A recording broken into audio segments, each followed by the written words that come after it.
Ada seorang hamba ditempatkan oleh Allah dalam amal baik. Dia rajin beribadah, rajin sholat, atau rajin berpuasa, atau rajin bersedekah. Pokoknya kebaikan. Ternyata di sini, makanya ini hikmah berlaku bagi orang yang selalu mengoreksi dirinya, mengoreksi amalnya, takut amalnya kemasukan riya. Kalau orang nggak pernah peduli dengan ini semuanya, nggak berlaku. Ini hikmah. Hikmah ini sudah tingkat tinggi di sini.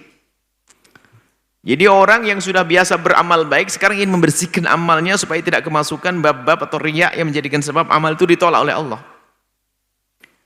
Bukan amal jelek di sini.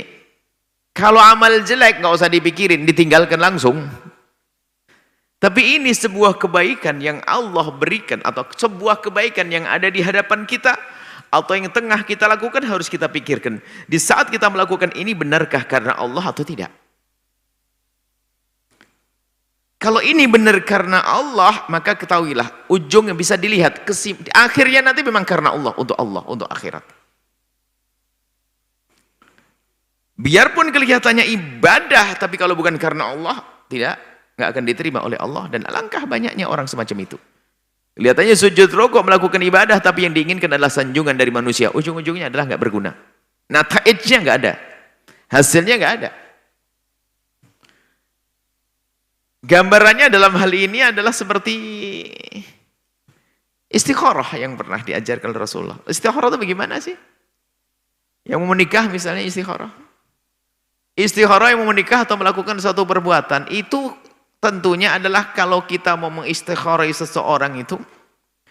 Anda seorang wanita dilamar oleh seorang laki-laki lalu Anda ingin istikharah. Itu tentunya syaratnya laki-laki itu layak jadi suamimu yang benar. Baru istikharah. Tapi kalau laki yang nggak benar, pemabuk, nggak sholat, judi, ya nggak pakai istikharah, ditolak itu. Langsung mau pakai istikharah, nggak ada istikharah di situ.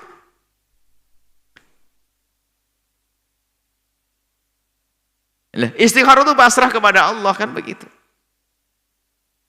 Jadi sesuatu itu adalah benar baik baru diistikharah. Kalau nggak baik, nggak pakai istikharah langsung ditinggalkan. Nah di sini kurang lebih seperti itu.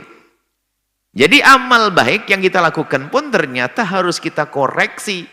Apakah di saat kita melakukan kebaikan ini benar-benar karena kita patuh kepada Allah atau patuh kepada selain Allah yaitu hawa nafsu kita. Ada orang melakukan kebaikan dengan hawa nafsu, ada. Jangan dianggap tidak ada. Hawa nafsu di dalam diri kita juga mengajak kepada kebaikan, tapi di belakangnya adalah kejelekan, natijahnya kejelekan. Bisikan syaitan bukan karena Allah. Nah ini